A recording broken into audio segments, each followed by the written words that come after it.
हाँ तो प्यारे जवानों, आज हम लोग वेक्टर्स का एक बहुत ही इंपॉर्टेंट टॉपिक डिस्कस करने वाले हैं, वेक्टर एडिशन का triangle law of vector addition. मेरे प्यारे जवानों, ट्रायंगल लॉ हम ग्राफिकल मेथड पढ़ चुके हैं, ज्योमेट्रिकल मेथड पढ़ चुके हैं। न्यूमेरिकल्स के बीच में फिगर की समझ के लिए ग्राफिकल मेथड का आना हमें बहुत जरूरी है। तो यदि आपने वो टॉपिक अच्छे से नहीं किया है तो आप पिछली वीडियोस को जरूर देख लें। प्यारे जवानों, आज मैं आपको कराने वाला हूं एनालिटिकल मेथड, मतलब हम डेरिवेशन करने वाले हैं, मतलब हम एक फॉर्मूला निकालने वाले हैं जिसकी हेल्प से बिना ज्योमेट्री का यूज करे आप लोग फाइनल आंसर निकाल पाएंगे।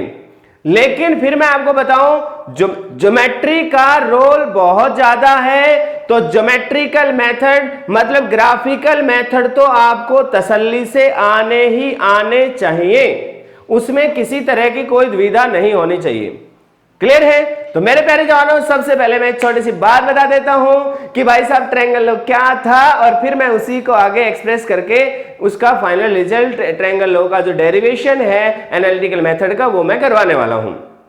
तो प्यारे जवानों देखो होता क्या है, लेट अस सी, हमारे पास एक वेक्टर है ए वेक्टर, हमारे पास एक दूसरा वेक्टर है बी वेक्टर। ए वेक्टर की डायरेक्शन के साथ बी वेक्टर जो एंगल बना रहा है, मान लो वो एंगल थीटा है। हमारा मकसद क्या है? हमारा मकसद है ए वेक्टर और बी वेक्टर को जोड़ना। भाई साहब मकसद में इस क्वेश्चन की बात कर रहा हूं, ये कोई जीवन का मकसद नहीं है, कोई भावुक हो जाओ जी इतना छोटा सा मकसद है। भाई फिलहाल तो ये छोटी बात नहीं है, ये बहुत इंपॉर्टेंट बात है कि भाई इस फिलहाल इस इंस्टेंट पर हमारा टारगेट है, हम इन दो वेक्टर्स को जोड़ना चाहते हैं। तो जो हमने ग्राफिकल मेथड में सीखा, ग्राफिकल मेथड हमें क्या सिखाता है कि साहब उन वेक्टर्स को जिनको आप जोड़ना चाहते हैं उनको आप ट्रायंगल की दो साइड्स में रिप्रेजेंट करो। याद रखो, इन दो वेक्टर्स को हम जोड़ना चाहते हैं तो इन दोनों का यूज करके ही हम एक ट्रायंगल बनाने वाले हैं, उसकी दो साइड बनाने वाले हैं। लेकिन उस पर एक खास कंडीशन भी होती है कि जो ट्रायंगल इन ट्रायंगल की ये जो साइड्स बनाएंगे, ये जो वेक्टर्स हम लोग रिप्रेजेंट करने वाले हैं, इनका ऑर्डर सेम होना चाहिए। मेरे प्यारे जवानों, इसका मतलब साहब हमारे पास ये ए वेक्टर था, इसकी ये टेल थी, यहां पे ये इसका हेड था। प्यारे जवानों, ये वेक्टर है हमारे पास ए वेक्टर, तो इसका टेल और हेड है, तो इसके हेड के साथ बी वेक्टर की टेल हमें लगानी है। तो बी वेक्टर की टेल को साहब जब हम इसके साथ लगाएंगे, इसका मतलब यह है कि इस वेक्टर को धीरे धीरे धीरे धीरे शिफ्ट करके ले जाएंगे, और हम पैरेलल शिफ्ट कर सकते हैं एक वेक्टर को। यह बात मैं पहले ही बता चुका हूं। कहने का मतलब है प्यारे जवानों कि यहां पर हम एक बी वेक्टर जो लगाएंगे तो वो इस तरीके से लगाएंगे कि साहब हमने इसकी ओरिजिनल हालात से हम उसको पैरेलल शिफ्ट किया है। और एक बात का हमने खास ख्याल रखा कि जो बी वेक्टर है और जो ए वेक्टर है, इन दोनों का ऑर्डर सेम हो। मतलब ये है कि भाई साहब यहां पर टेल हेड, तो अगली बार मतलब जो बी वेक्टर हम लोग यूज करने वाले हैं साहब, उसमें भी टेल और हेड ही आए, उसमें भी जरूरी है टेल हेड ही आए। इसीलिए इस triangle law of vector addition का एक नाम और भी है। क्या नाम है भाई साहब? हेड टू टेल मेथड या टेल टू हेड मेथड। याद रखना, हेड टू टेल कहते हैं, कभी कभी हम इसको टेल टू हेड भी कह देते हैं, ये इसका एक दूसरा नाम है, आपको पता होना चाहिए। तो माय डियर स्टूडेंट्स, यहां पर बड़ी इंटरेस्टिंग सी बात थी, जिन दो वेक्टर्स को जोड़ना चाहते थे उनको ट्रायंगल की दो साइड्स में यदि रिप्रेजेंट करें तो तीसरी साइड, याद करो तीसरी साइड, और तीसरी साइड किसमें? ऑपोजिट ऑर्डर में। मैं जानबूझ के इसको थोड़ा बोल्ड बना रहा हूं, थोड़ा अच्छे से दिख जाए आपको। प्यारे जवानों, तीसरी साइड को ऑपोजिट ऑर्डर में यदि हम ले लें तो ये जो तीसरी साइड है ये इन दोनों वेक्टर्स का रिजल्टेंट होगी। मतलब यदि हम इसको आर वेक्टर मानते हैं तो टेक्निकली ये हमें दिखाएगा ए और बी दोनों का वेक्टर सम। प्यारे जवानों, ये तो ग्राफिकल डेफिनेशन थी। अब बात आती है एनालिटिकल की, तो अब हम आगे प्रोसीड करना शुरू करते हैं। तो भाई साहब, इस पॉइंट का जो भी नाम देना चाहते हो, देखो ये जो ट्रायंगल बनी है, इस ट्रायंगल के 3 किनारों का कुछ नाम रख लो। क्लियर है? तो हम इनका नाम रख लेते हैं। मान लो इसका नाम रख दिया O, इसका नाम रख दिया मान लो P, इसका नाम रख दिया मान लो Q। क्लियर है? यहां पर एक बात इंटरेस्टिंग थी कि जो रिजल्टेंट है वो अपोजिट ऑर्डर में होगा। टेल हेड, और ये क्या है साहब? हेड, और ये है टेल। याद रखना, ये हेड टेल होना चाहिए रिजल्टेंट के लिए। क्लियर है? अब हमने इस ट्रायंगल पे नाम रखे, ये टेल हेड तो मैंने समझाने के लिए लिखे हैं, ये कोई नाम नहीं दे रहे, तो इनको अब मैं हटा रहा हूं ताकि आप नाम के साथ कंफ्यूजन में ना आए। तो प्यारे जवानों, यहां पर जो इस ट्रायंगल के किनारों के नाम दिए हैं, जो उन पर जो वर्टेक्स के नाम दे रखे हैं हमने, वो कौन सा है? O, P और Q। क्लियर है? अब ये जो साइड है, ये बी वेक्टर में थोड़ा यहां लिख देता हूं, समझाने के लिए थोड़ा जगह भी चाहिए अपने को। तो प्यारे जवानों, ये जो साइड है OP, इसी साइड की लंबाई की बात करी जाए तो OP जो है, OP is the magnitude of A vector. मैं इसको A लिख सकता हूं, थोड़ा और अच्छे से लिखना चाहो तो A का मॉडुलस लिख सकते हो आप। यहां पर हमने मान लिया है इस तरीके से कि OP equal to length of A और मैग्नीट्यूड ऑफ A। प्यारे जवानों, सेम इसी तरीके से P से लेके Q की जो लंबाई है, इसको हम B लिखेंगे, और या फिर हम इसको B वेक्टर का मॉडुलस लिख देंगे।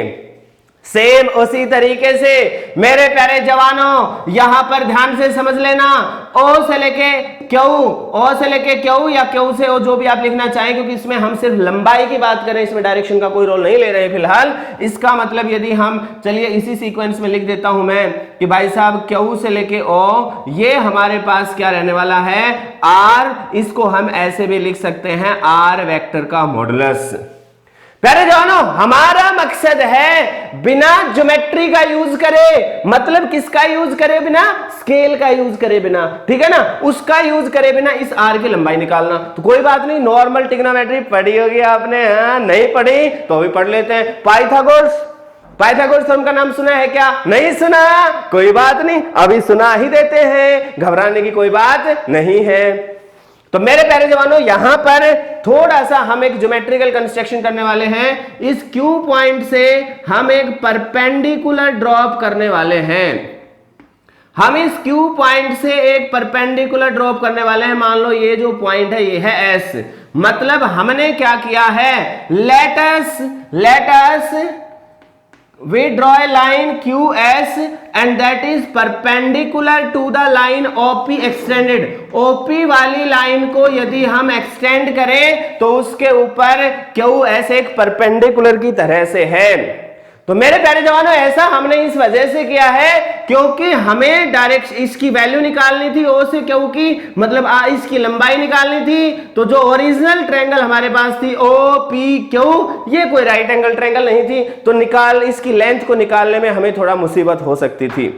तो कैलकुलेशन को आसान बनाने के लिए हमने यहां पर राइट एंगल ट्रायंगल की कंस्ट्रक्शन कर ली है। अब जवानों, ये जो राइट एंगल ट्रायंगल की कंस्ट्रक्शन करी है, तो अब यदि हम थोड़ा सा ध्यान से देखें, मैं लिख रहा हूं यहां पे इन ट्रायंगल PSQ। दिखाई दे रहा है क्या? सही बता दो मेरे को। अरे किस किस को दिख रहा है भाई साहब? PSQ दिखाई दे रहा है बेटे? दिख रहा है, बहुत बढ़िया। प्यारे जवानों, इसके अंदर यदि ध्यान से कोई चीज करें आप लोग, ये वाली जो साइड है, मतलब PS डिवाइडेड बाई P से लेके Q, प्यारे जवानों इसकी वैल्यू किसके बराबर होनी है? जल्दी बता दो। PS base, PQ hypotenuse, base divided bye hypotenuse. ये एक ट्रिग्नोमेट्री में एक रेशियो का नाम दे रखा हमने, और नाम है इसका कोसाइन थीटा। नॉर्मली हम कोस थीटा कह देते हैं साहब, ये वाला एंगल थीटा कंसीडर होगा, ध्यान रखना है।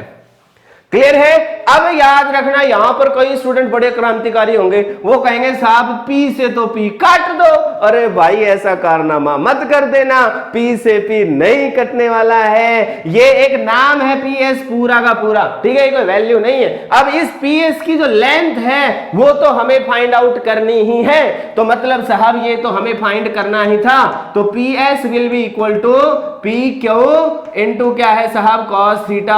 और बड़ी इंटरेस्टिंग चीज है, पी क्यू की वैल्यू हमें मालूम थी, दैट इज बी, इसका मतलब मेरे प्यारे जवानों पी एस की वैल्यू आ जाएगी B into cos of theta. तो भाई साहब यहां तक आपको आई होप समझ आया होगा। प्यारे जवानों अब एक छोटी सी बात और लगानी है, इसके अंदर हमने ये वाली साइड तो निकाल ली है, अब हमारे पास बच गई है QS, तो इसी ट्रायंगल के अंदर हम लोग एक चीज और यूज कर लेते हैं। पहले जानो इसको मैं इक्वेशन नंबर 1 का नाम दे देता हूं, ठीक है, ताकि बाद में कभी डेटा यूज करेंगे तो प्रॉब्लम नहीं आएगी। तो मैं इसी ट्रायंगल के अंदर मैं एक दूसरा रेशियो लेता हूं, QS डिवाइडेड बाय ये साइड डिवाइडेड बाय ये साइड, दैट इज QP। मेरे प्यारे जवानों ध्यान से समझो, इसका ये परपेंडिकुलर है, ये हाइपोटेनस है, इसकी वैल्यू होती है साहब साइन थीटा। और यदि हम यहां पर QS की वैल्यू निकालना चाहें तो भाई साहब क्या आनी है QP। अब यहां भी Q से Q मत काट देना यार, मैंने बताया ये तो नाम है वैल्यू नहीं है। तो QP या PQ एक ही बात है भाई, Q से P लेंथ लो या P से Q लेंथ लो, लंबाई तो लंबाई है, हम तो वैल्यू लिख रहे हैं यहाँ पे, that is B, that means it will be equal to B into sin theta. प्यारे जवानों लेट अस से इट इज इक्वेशन नंबर 2। तो आई होप यहां तक आप सबको समझ में आया होगा। तो प्यारे जवानों मैंने अभी इस ट्रायंगल के अंदर ये जो ट्रायंगल है दैट इज QS और P, इस ट्रायंगल में दो साइड्स की वैल्यू निकाल ली है, एक तो ये वाली साइड और एक ये वाली साइड। तो मेरे प्यारे जवानों अब यदि हम गौर से देखें, अब समझ लीजिए अपना काम खत्म होने वाला है, थोड़ा सा काम बचा है बस। तो मेरे प्यारे जवानों अब मैं ट्रायंगल ले रहा हूं, अब मैं दूसरी ट्रायंगल ले रहा हूं बड़े वाले, इन ट्रायंगल ध्यान से देखना QSO, इस ट्रायंगल के अंदर यदि हम ध्यान से देखें प्यारे जवानों, ये एक राइट एंगल ट्रायंगल है। और साहब क्योंकि एक राइट एंगल ट्रायंगल है, इसका मतलब ये है प्यारे जवानों, बाय यूजिंग पाइथागोरस थ्योरम आप लोग लिख सकते हैं OS square plus SQ square. ध्यान से समझते चलना भाई साहब, OS का स्क्वायर प्लस SQ का square, it will be equal to OQ का स्क्वायर। प्यारे जवानों ये कौन सी थ्योरम लगाई हमने, ये पाइथागोरस थ्योरम लगाई है, या आपने पढ़ रखी होगी ये। अब देखो भाई साहब इसमें ये तो बहुत बेसिक थ्योरम है मैथमेटिक्स की, भाई सबको याद ही, अगर नहीं याद है तो कोई बात नहीं, अभी कर लो इसको याद, है ना, काम आएगी आपको आगे। तो भाई O से लेके S की वैल्यू हमें नहीं मालूम, गौर से देखोगे O से लेके P मालूम है लेकिन O से लेके S मालूम नहीं, फिर आपकी नजर पड़ेगी P से लेके S पे। साहब इक्वेशन नंबर 1 में देखो P से लेके S भी मालूम है, मतलब O से P मालूम है, P से S मालूम है, तो O से P में P से S जोड़ दे तो भाई साहब O से S आ जाए। इसका मतलब O से S के अंदर क्या लिख दें हम, O से लेके P प्लस P से लेके S, लेकिन ध्यान रहे ब्रैकेट के ऊपर है स्क्वायर, तो स्क्वायर वहीं लगाएं। कभी भावुक होके इन दोनों पर अलग अलग स्क्वायर मत लगा देना बेटे, मैथमेटिकली ये चीज गलत है। अब यदि हम लिखें SQ का स्क्वायर तो भाई साहब SQ स्क्वायर ऑलरेडी हमें मालूम है, तो उसकी वैल्यू हम पुट कर देंगे और OQ स्क्वायर की वैल्यू यहां से अपने पास आ जाएगी। तो मेरे प्यारे जवानों बाय पुटिंग वैल्यूज, यदि हम पुटिंग कर दे वैल्यूज को पुट कर दे, by also we will use equation number 1 and 2।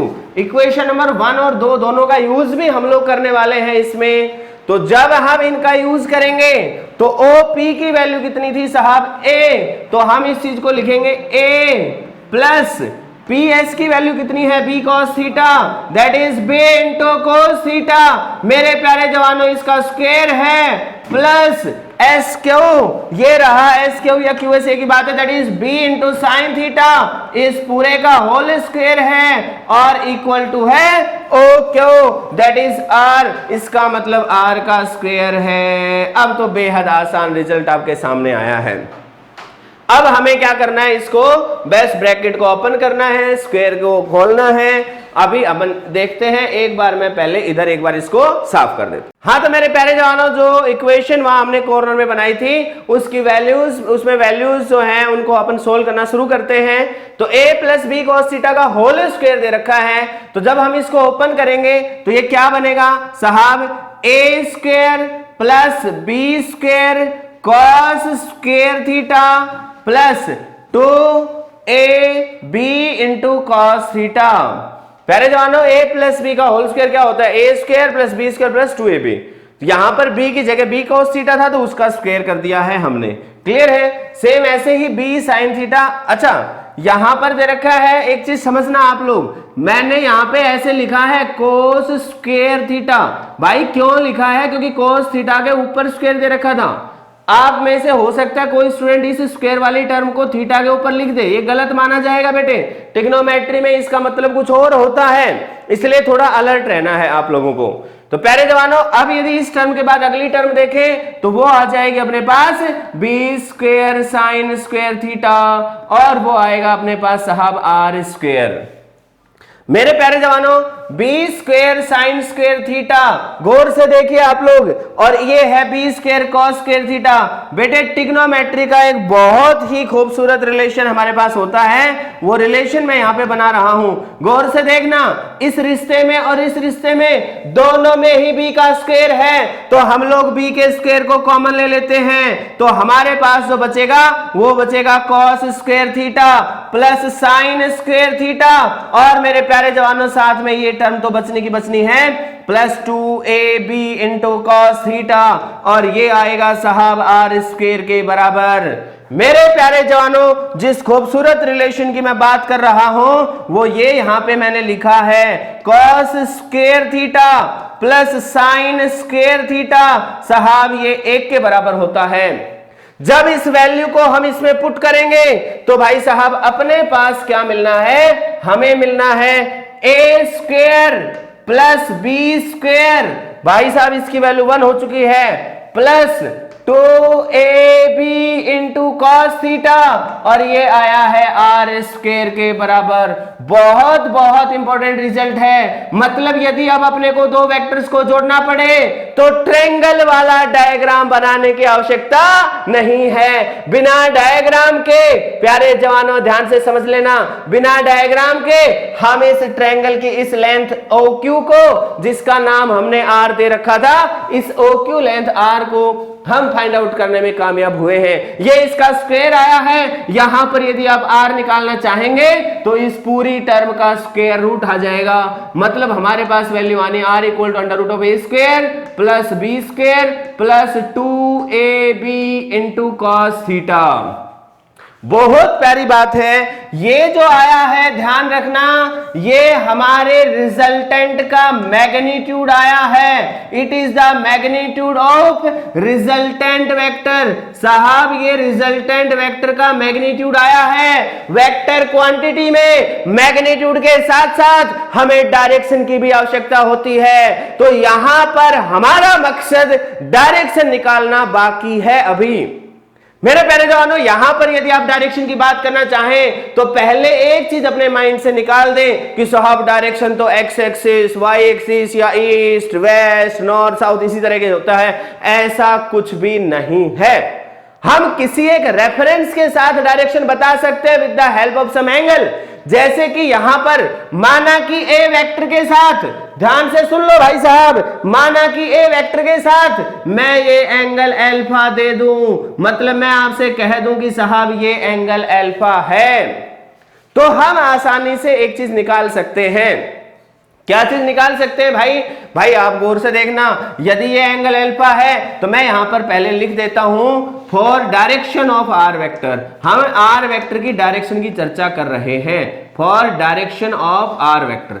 Are vector की डायरेक्शन के लिए हम चर्चा करेंगे, तो हम मान लेते हैं let alpha is the angle, angle है अल्फा किस किस के बीच का, आर वेक्टर और ए वेक्टर के बीच का एंगल है साहब अल्फा।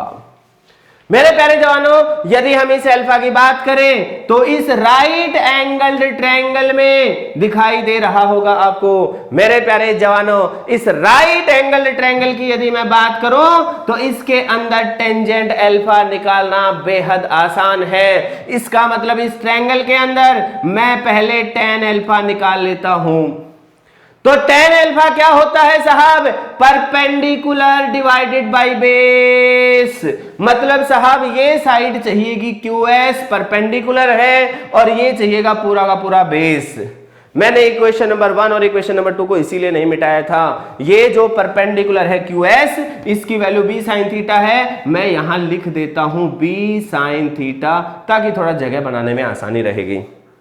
क्लियर है? सेम इसी तरीके से यहां O से लेके S तक उस पूरी लेंथ का नाम रखा था हमने a plus B cos theta. तो इस पूरी लंबाई को मैं क्या लिख सकता हूं साहब? याद रखना, इस पूरी लंबाई का जो नाम मैं यहां पे लिख रहा हूं वो है a plus b into cos theta. तो प्यारे जवानों, इस ट्रायंगल के अंदर मैं यहां पर अब डायरेक्शन के लिए tan अल्फा की वैल्यू निकाल रहा हूं। डायरेक्शन किसकी? r वेक्टर की। तो मैं एक बार इन दोनों को साफ करके जगह बनाता हूं। हाँ, तो प्यारे जवानों, for direction of r vector हमने एंगल मान लिया है। तो इसी ट्रायंगल में इन ट्रायंगल QSO हम टेंजेंट अल्फा की वैल्यू को निकालना चाहते हैं। तो साहब टेंजेंट अल्फा की जो वैल्यू आएगी वो हमारे पास कितनी आ जाएगी? This QS divided by OS, और इसमें QS की वैल्यू पुट करेंगे, that is b into sine theta divided by a plus B cos theta. It is a plus b into cos theta. मेरे प्यारे जवानों, याद रखना, ट्रिग्नोमेट्री में जब खाली इस चीज को हम उधर लेकर जाएंगे तो इसके लिए बेटे ये लिखने का तरीका है, सलीका है। यदि आपको आता है तो ठीक है, नहीं तो अभी आप याद रख लें इस चीज को कि भाई साहब जब हम इधर से टेंजेंट को इधर लेकर जाएंगे तो प्यारे जवानों क्या बन जाएगा? टेंजेंट इनवर्स, और ऊपर ये वैल्यू एज इट इज रहनी है b sin theta divided by a plus B cos theta. जब मैं न्यूमेरिकल्स कराऊंगा तो आपको इस पे मैं डिटेल में चर्चा भी कराऊंगा, बीच बीच में जहां जहां जरूरत पड़ेगी कि किस तरीके से हम एंगल को कैलकुलेट कर सकते हैं। लेकिन फिलहाल ये रिश्ता आपको याद होना चाहिए। आई होप आपको मेरी बात समझ आ गई होगी। क्लियर है? किसी को कोई डाउट तो नहीं है, कोई कंफ्यूजन, कोई सस्पेंस तो नहीं है? क्लियर है सबको? बहुत बढ़िया है। अच्छा जवानों, एक बात समझना, कई लोग क्या सोचते हैं कि हमेशा आर वेक्टर का ए के साथ ही एंगल देना जरूरी है। भाई ऐसा कुछ भी नहीं है। आप चाहो तो, आपका यदि मन है तो, या एग्जामिनर का मन है, भाई मन तो आपका भी हो सकता है, मन एग्जामिनर का भी हो सकता है। मान लो एग्जामिनर ने आर वेक्टर का ए वेक्टर के साथ एंगल ही नहीं पूछा, उसने पूछ लिया आर वेक्टर का बी वेक्टर के साथ क्या एंगल है। अब तो भाई साहब क्या करें? अरे घबराने की आवश्यकता नहीं है, घबराने की कोई आवश्यकता नहीं है। मेरे प्यारे जवानों, छोटी सी बात करनी है, मैं इसको थोड़ा मॉडिफाई करके बताता हूं। लेकिन भाई साहब देखो, मैग्नीट्यूड में तो कोई लफड़ा आना ही नहीं था, डायरेक्शन की बात है, वो फॉर्मूला थोड़ा सा मॉडिफाई होना है। फॉर्मूला मॉडिफाई क्या होगा मैं अभी आपको दिखाने वाला हूं। मैं फाइनल आंसर पहले नहीं बता रहा हूं ताकि हम लोग इसको पहले समझ जाएं, और उसके बाद मैं इसके स्पेशल केसेस कराने वाला हूं, ठीक है? लेकिन उससे बढ़ने के लिए मुझे पहले इसको साफ करना पड़ेगा। तो मेरे प्यारे जवानों, इस डायग्राम को भी थोड़ा सा क्लीन करना पड़ेगा, तो मैं पहले इसको एक बार साफ करता हूं। हाँ, तो मेरे प्यारे जवानों, यदि हम अभी डायग्राम को देखें, ये हमारा ए वेक्टर था, ये हमारा बी वेक्टर था, ये हमारा इधर डॉटेड डॉटेड कर रखा था, ये वाला एंगल थीटा था जो दोनों वेक्टर्स के बीच में था। यहां से एक लाइन यहां जोड़ी हुई थी जो आर वेक्टर था, और साहब हमने क्या निकाला था? ये वाला जो एंगल अल्फा था इसके लिए वैल्यू निकाल ली थी, और साथ ही साथ में हम आर की लंबाई भी निकाल चुके थे। ये पॉइंट मैंने क्यू मान रखा था, ये पॉइंट मैंने एस मान रखा था, ये पॉइंट मैंने पी मान रखा था, ये पॉइंट मैंने ओ मान रखा था। और इस ट्रायंगल के अंदर आर स्क्वायर या आर की वैल्यू चलो मैं लिख देता हूं। तो आर की जो वैल्यू आई थी वो आई थी ए का स्क्वायर, यदि ए यहां से यहां तक की लंबाई थी, ओ से पी तक की लंबाई थी, पी से क्यू तक की लंबाई का नाम हमने बी रखा हुआ था। तो A square plus B square plus 2a into B into cos theta, ये हमने लिख दिया था। और यदि अल्फा एंगल ले लें ए के साथ तो हमने यहां पर एक चीज लिखी थी, tangent alpha equal to b sine theta divided by a plus b into cos theta. अब मैं जो यहां पर एक छोटी सी बात आपको समझाने के लिए, देखो 2-3 मिनट आपके लगेंगे जरूर, लेकिन आप चीजों को समझोगे तभी फिजिक्स में अच्छा कर पाओगे। यदि फॉर्मूला रटने से ही काम बनती ना भाई साहब, लोग रट लेते अब तक तो, हाँ, लेकिन ऐसा नहीं होता। फिजिक्स समझने का सब्जेक्ट है, इसलिए थोड़ा समझ ले, एक बार समझ लेंगे लाइफ टाइम नहीं भूलेंगे, ठीक है। थोड़ा प्रैक्टिस तो करनी पड़ेगी। लेकिन तो मेरे प्यारे जवानों, अब मैं ये क्या कर रहा हूं, थोड़ा सा मॉडिफाई करके डायग्राम ड्रॉ करूंगा। ये मेरे पास ए वेक्टर था, ठीक है, मैं इनके नाम थोड़ी देर बाद लिखूंगा ताकि डायग्राम होच पोच ना हो, ठीक है। ये ए है और इधर था भाई साहब बी वेक्टर, इन दोनों के बीच में ये एंगल था साहब थीटा। अब मैं आपसे ये कहना चाहता हूं कि अब की बार तो हमने क्या किया था कि जो राइट एंगल ट्रायंगल निकालने के लिए बी के टुकड़े ले लिए थे इधर, राइट। अच्छा चलो छोड़ो, थोड़ी सी दूसरी बात बताता हूं मैं आपको कि यहां से जो लाइन मैंने खींची थी, ये लाइन यदि आगे जाती है और ये बी वाली लाइन इस तरफ से जाती है, तो ये आर वेक्टर की डायरेक्शन थी, ये तो आर वेक्टर की डायरेक्शन थी साहब, और ये बी वेक्टर की डायरेक्शन थी। याद करो, इन दोनों के बीच का एंगल मान लो हम बीटा रख देते हैं, तो हमें करना क्या है, हम इस कंक्लूजन को बीटा की फॉर्म में निकालना चाहते हैं, बस इतना सा काम है और कुछ भी नहीं है। क्लियर है? मतलब ये यदि एंगल अल्फा है, ये वाला एंगल अल्फा है, तो ये रिश्ता हमारे पास है ही। लेकिन यदि आर वेक्टर की ये डायरेक्शन है साहब इधर, ये बी वेक्टर की डायरेक्शन है साहब, तो आर वेक्टर का बी वेक्टर के साथ यदि एंगल बीटा है, तो हम यहां पर टेंजेंट बीटा को निकालना चाहते हैं। और टेंजेंट बीटा जब हम लोग निकालेंगे तो मेरे प्यारे जवानों यहां पर क्या आने वाला है, ध्यान से समझना। जिसके साथ एंगल लिखना था, अल्फा एंगल था ए के साथ, तो यहां बी लिखा हुआ था, तो अब मैं बीटा एंगल बी के साथ है तो मैं यहां ए लिख दूंगा। मतलब वैल्यू आ जाएगी A into sine theta divided by B plus A into cos theta. ये तो डायरेक्ट रिजल्ट है, ये तो डायरेक्ट रिजल्ट है। अब मैं इसका प्रूफ करा रहा हूं आपको, ठीक है। तो इस प्रूफ के लिए आपको क्या करना है भाई साहब, ये जो एंगल है बीटा, इस बीटा एंगल को निकालने के लिए ये एक राइट एंगल ट्रायंगल बनानी पड़ेगी। राइट एंगल ट्रायंगल कैसे बन सकती है, जब हम यहां से एक परपेंडिकुलर ड्रॉप करें, इसकी पीछे एक्सटेंड करने पर, इस लाइन के पीछे एक्सटेंड करने पर। अब ये जो लंबाई है ये एंगल थीटा है, तो ये एंगल भी थीटा होगा। अब मैं इस ट्रायंगल को शेडेड कर रहा हूं, व्हाइट चौक से मैं इसको शेडेड करने लग रहा हूं। इस ट्रायंगल पे आप नजर डालो, ध्यान से देखोगे आपको समझ आ जाएगा भाई साहब कुछ भी नहीं है, ये बच्चों का काम है, बहुत छोटा सा काम है मेरे भाई, ठीक है। इस ट्रायंगल में यदि हम गौर से देखें तो इसका नाम हमने ओ दे रखा था, इसका नाम हमने पी दे रखा था, इसका नाम हमने यहाँ पे एस दे रखा था पिछले में, और यहाँ क्यू दे रखा था, आपके सामने ही है। इसका नाम आप कुछ और मान लो यू नाम दे देते हैं, ठीक है। तो आप अब की बार क्या करो, ओ यू इट इज परपेंडिकुलर, ये वाला एंगल हमें थीटा गिवन है, ठीक है। मैं इसको दूसरे चौक से दिखाता हूं, ये वर्टिकली अपोजिट एंगल है, थीटा ऑलरेडी गिवन है, थीटा लिख दिया मैंने। तो ये है साहब परपेंडिकुलर और ये है hypotenuse of p, it will be equal to sine theta. इसका मतलब मेरे भाई ओ यू की जो वैल्यू आएगी ये ओपी साइन थीटा आएगी। ओपी का मतलब था ए, मतलब ए इंटू साइन थीटा।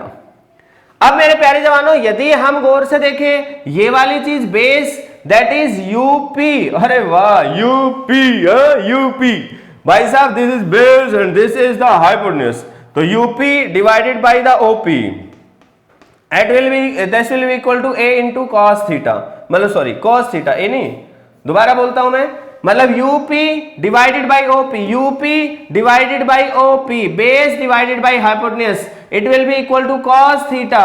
मतलब हमारे पास यूपी की जो वैल्यू आएगी वो कितनी आएगी, ओपी मतलब ए इंटू कॉस थीटा। मतलब मेरे प्यारे जवानों आप इस पे और इस पे नजर रखिए, बस ज्यादा कुछ बचा ही नहीं है। अब यदि इस ट्रायंगल को गौर से देखोगे तो इस ट्रायंगल के अंदर जहां मैं चौक अभी घुमा रहा हूं, ध्यान से देखना मेरे भाई, आपको दिखाई भी दे रही होगी। अरे दिख तो रही है या नहीं दिख रही है भाई साहब? इस ट्रायंगल के अंदर यदि हम टेंजेंट बीटा निकालें, मतलब यदि हम टेंजेंट बीटा निकाल ले तो आंखों के सामने सारी बातें आने वाली हैं। ओ यू आ जाएगा डिवाइडेड बाई यू क्यू आ जाएगा।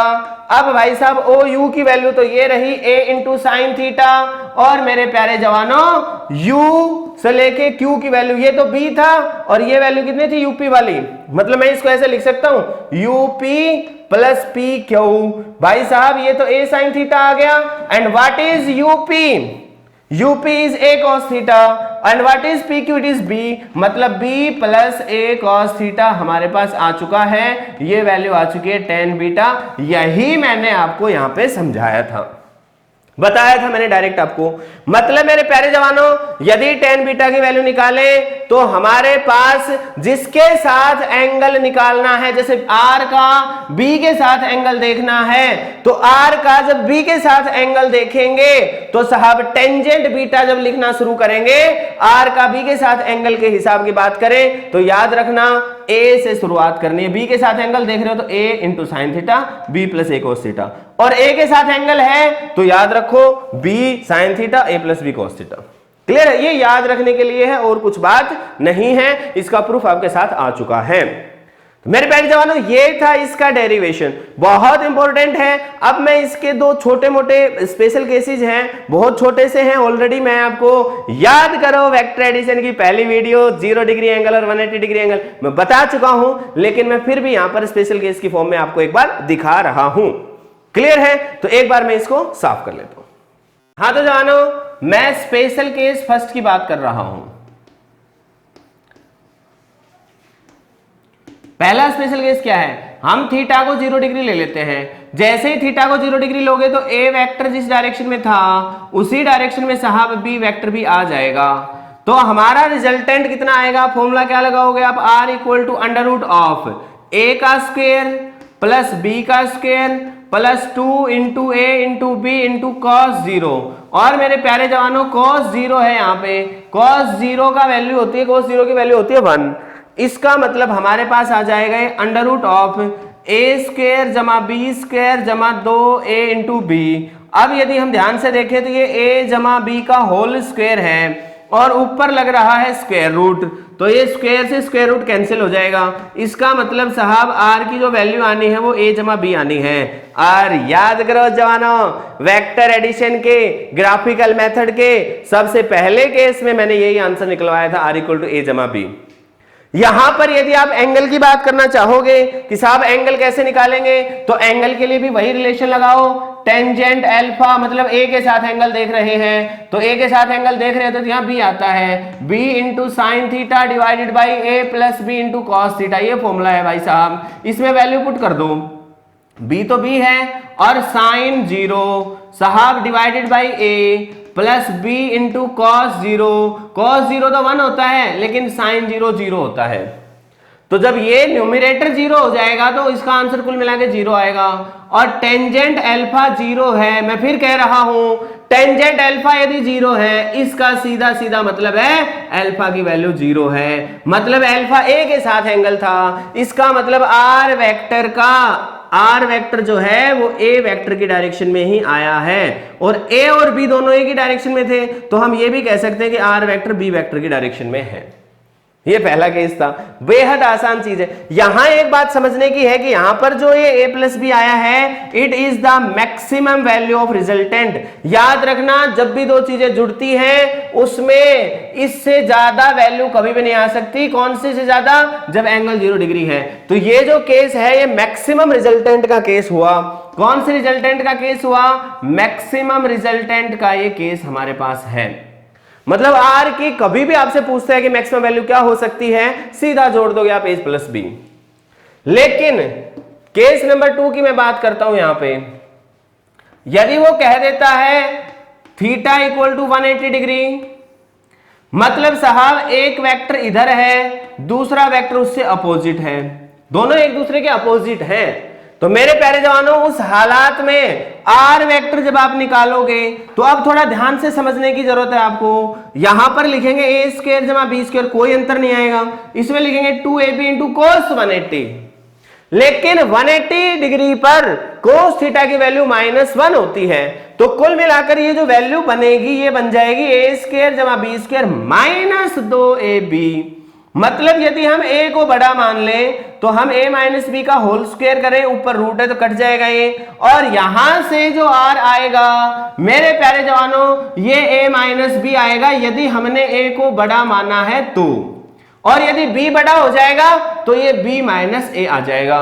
याद रखनी है एक बात इंटरेस्टिंग सी कि यहां पर ये जो r आया है it is the minimum value of resultant. ये मिनिमम रिजल्टेंट है दो वेक्टर्स के बीच का।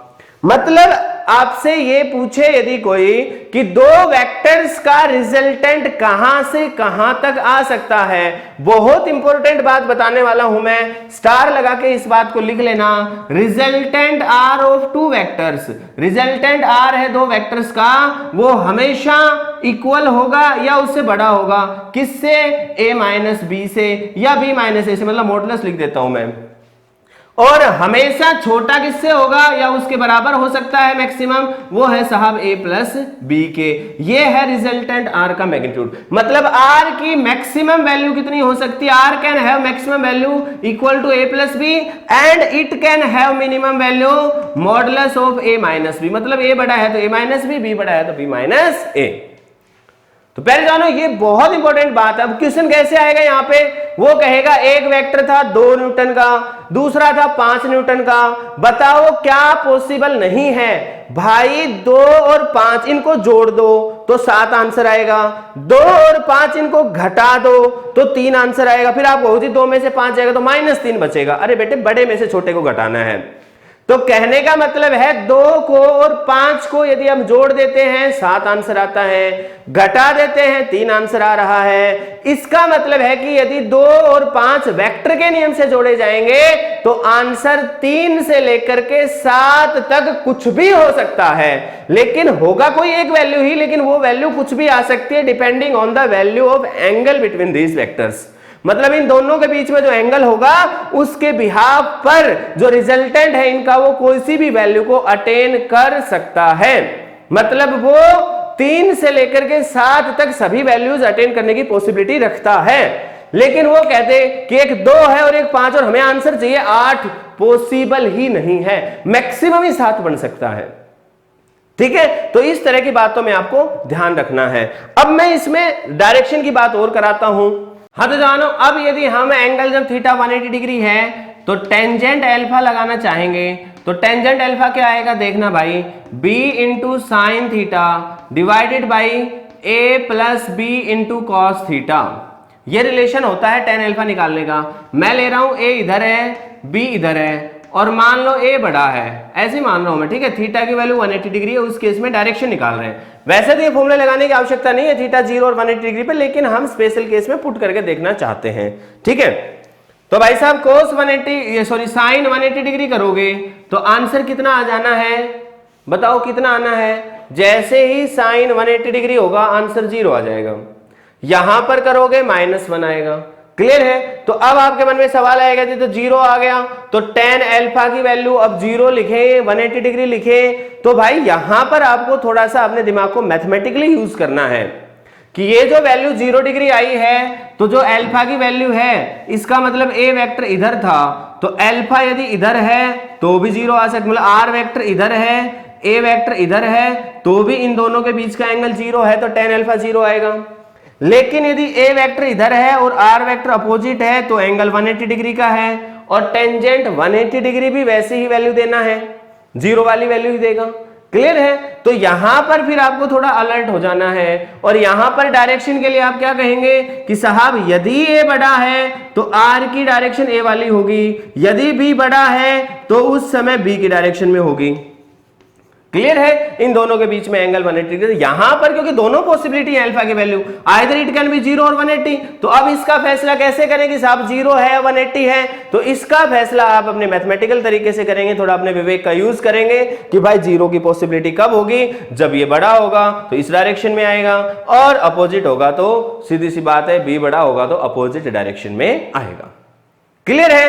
तो मेरे प्यारे जवानों, आई होप ट्रायंगल लॉ को आपने अच्छे से समझ लिया है। मैं जाते जाते आपको फिर एक चीज बताता हूं कि जब भी दो वेक्टर्स का एडिशन करें, for the addition of two vectors, यदि हम दो वेक्टर्स को एडिशन कर रहे हैं तो उन वेक्टर्स की जो वैल्यू है रिजल्टेंट की, द रेंज ऑफ रिजल्टेंट, याद रखना मैं रेंज वर्ड यूज कर रहा हूं, मतलब कहां से कहां तक हो सकता है। रेंज ऑफ आर जो है वो कहां से कहां हो सकता है? It can be from a minus b का modulus to a plus b की वैल्यू जो भी है मॉडुलस की, वहां तक ये वेरी कर सकता है। ए प्लस बी में मोड लगाने की आवश्यकता भी नहीं है, ठीक है? माइनस में इसलिए मोड लगाया कि एक बड़ा होगा कि बी बड़ा होगा, बस इसलिए। क्लियर है? एग्जाम्पल के तौर पे यदि वो कह देता है एक 4 न्यूटन का फोर्स है और एक 6 न्यूटन का फोर्स है, आपसे पूछ लेता है बताओ कौन सा पॉसिबल नहीं है? ए ऑप्शन में दे देगा 3 न्यूटन, बी ऑप्शन में दे देगा 5 न्यूटन, सी ऑप्शन में दे देगा 11 न्यूटन, डी ऑप्शन में दे देगा मान लो 1 न्यूटन। वो कह देगा बताओ कौन सा पॉसिबल नहीं है? तो साहब कौन सा पॉसिबल नहीं है? भाई आप खुद ही देखो, इन दोनों की मैक्सिमम वैल्यू कितनी हो सकती है? 6 और 4 की 10। इसका मतलब साहब मैक्सिमम 10 है और मिनिमम 6 और 4 को घटाएंगे आपस में तो 2, तो 2 से लेके 10 तक की सारी वैल्यूज पॉसिबल हैं।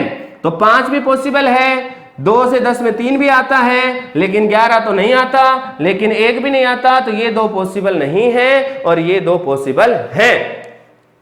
तो प्यारे जवानों देखो, ट्रायंगल लॉ बेहद आसान चीज है। इसका फाइनल आंसर, इसकी डायरेक्शन, इसको अच्छे से आपको निकालने के लिए जो रिलेशन है वो याद होना चाहिए। ए के साथ एंगल होगा तो क्या यूज करेंगे आप, बी के साथ एंगल होगा तो क्या फॉर्मूला यूज करेंगे, ये मैंने आपको तसल्ली से बता दिया है। तो प्यारे जवानों आज इस वीडियो में हम इतना ही करेंगे। अगली वीडियो में हम लोग parallelogram law of vector addition के बारे में जानेंगे, लेकिन क्योंकि ट्रायंगल ऑफ वेक्टर एडिशन आपने कर लिया है तो parallelogram law of vector addition में आपको कम वक्त लगेगा। तो मेरे प्यारे जवानों, हंसते मुस्कुराते फिजिक्स पढ़े, खुश रहे, आबाद रहे। फिर मुलाकात होगी आपसे, तब तक के लिए गुड बाय।